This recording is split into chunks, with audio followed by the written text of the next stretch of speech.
Здравствуйте, дорогие друзья! Приветствую вас на нашем дружном канале «Просто о сложном».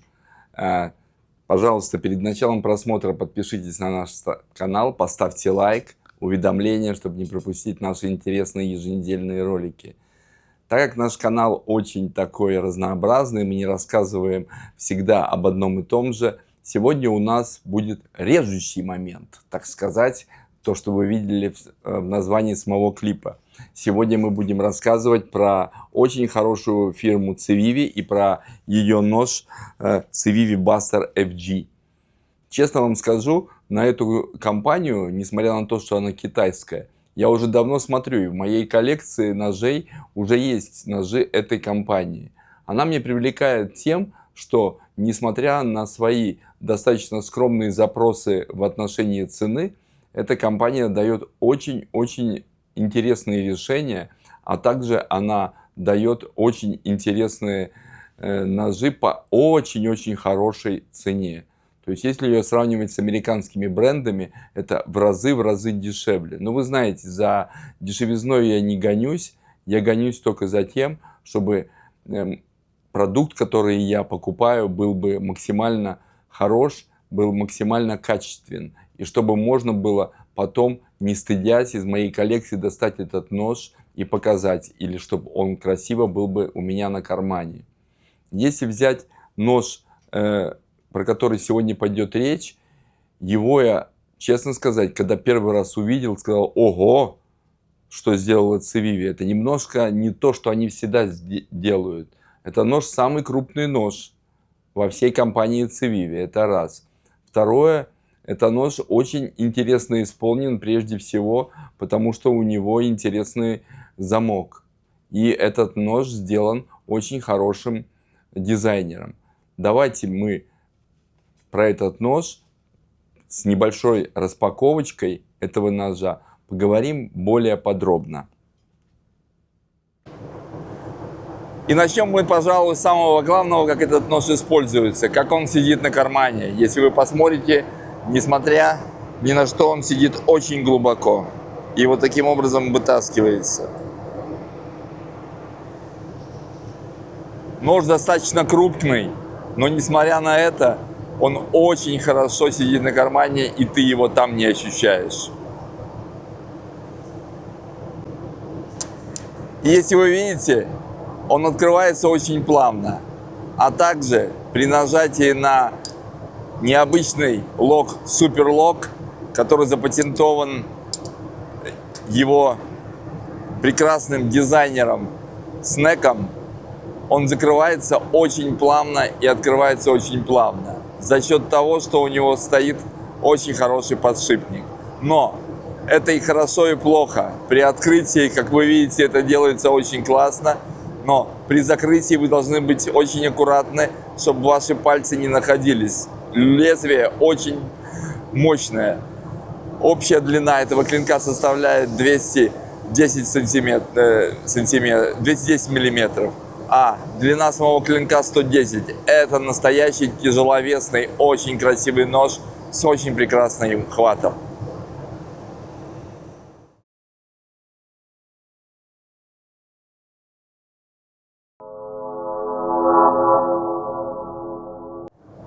Нож необычайно острый. Он рубит, режет очень прекрасно. И его можно тут же, даже мокрым, закрыть. Почему? Потому что сталь Nitro-V дает хорошую коррозостойкость, а его рез дается за счет того, что эта сталь также очень хорошо точится. Это прекрасная сталь для повседневных задач. И сам клинок позволяет очень хорошо в походах нарезать и делать салаты или заниматься даже небольшой рубкой небольших деревянных вещей для того, чтобы разжечь костер.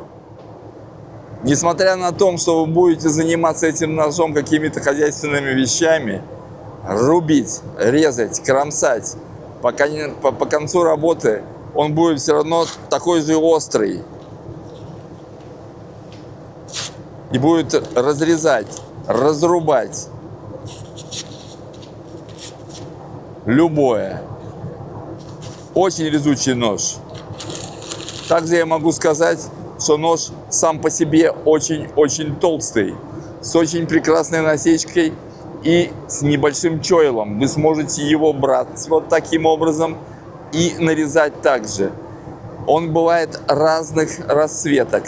То есть сейчас у меня G10 черная. Это позволяет мне и нравится с медными такими бронзовыми вставками.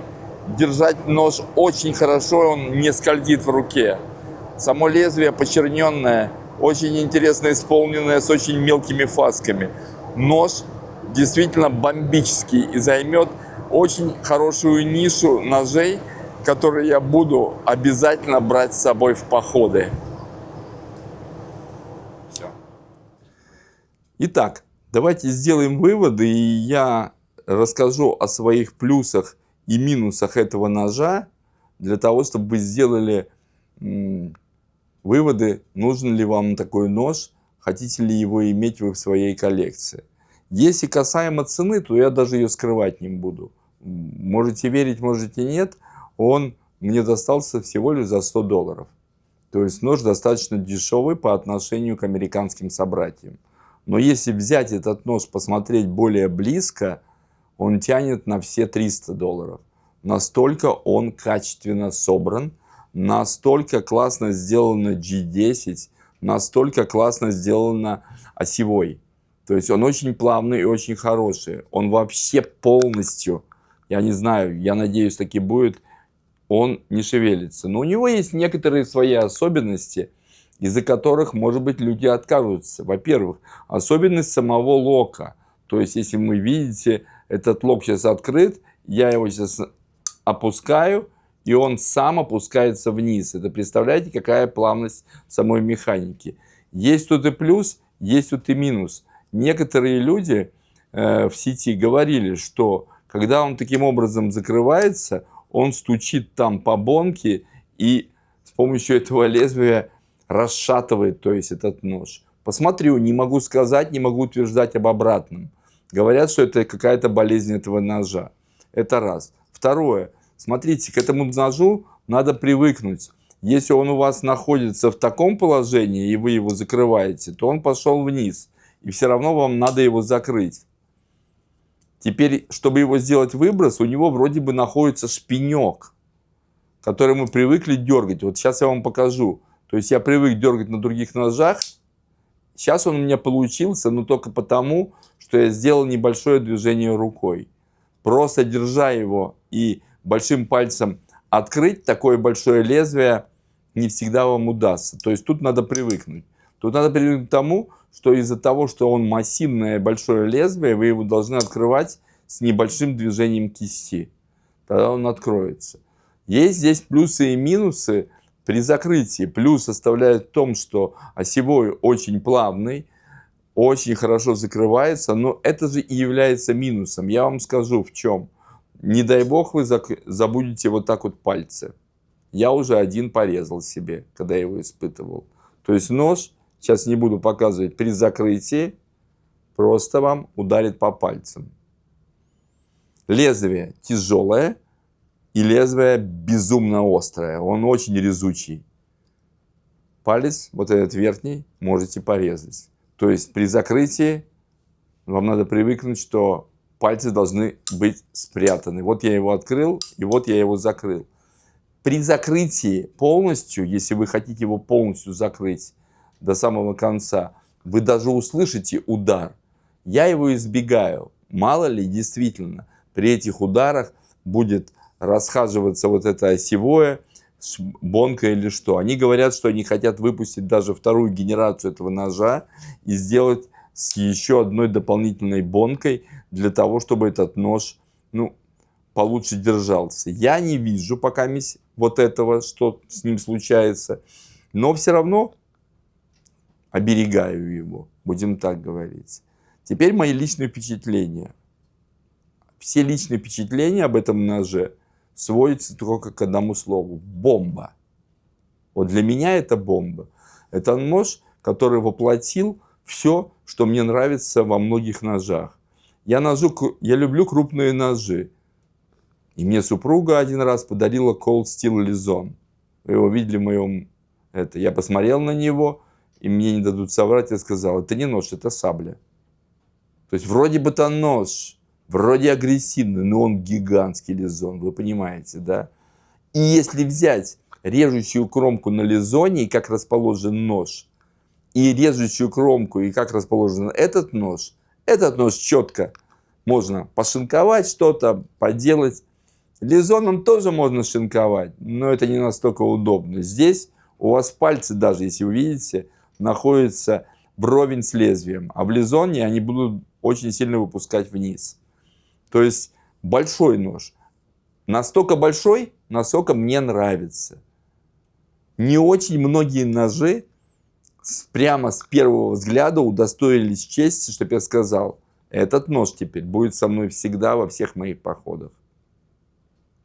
Я вижу его именно в походах или где-то, и именно как хороший хозяйственный нож.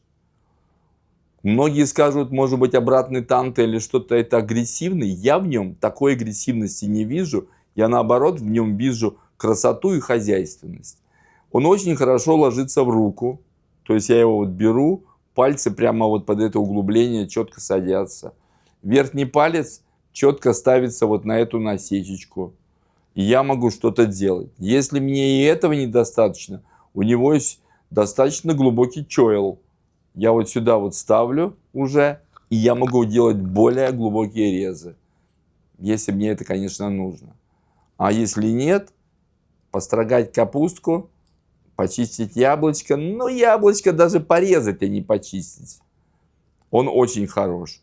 То есть, если кому-то нравятся большие ножи, вот такие мощные, такие интересные, этот нож однозначно я советую.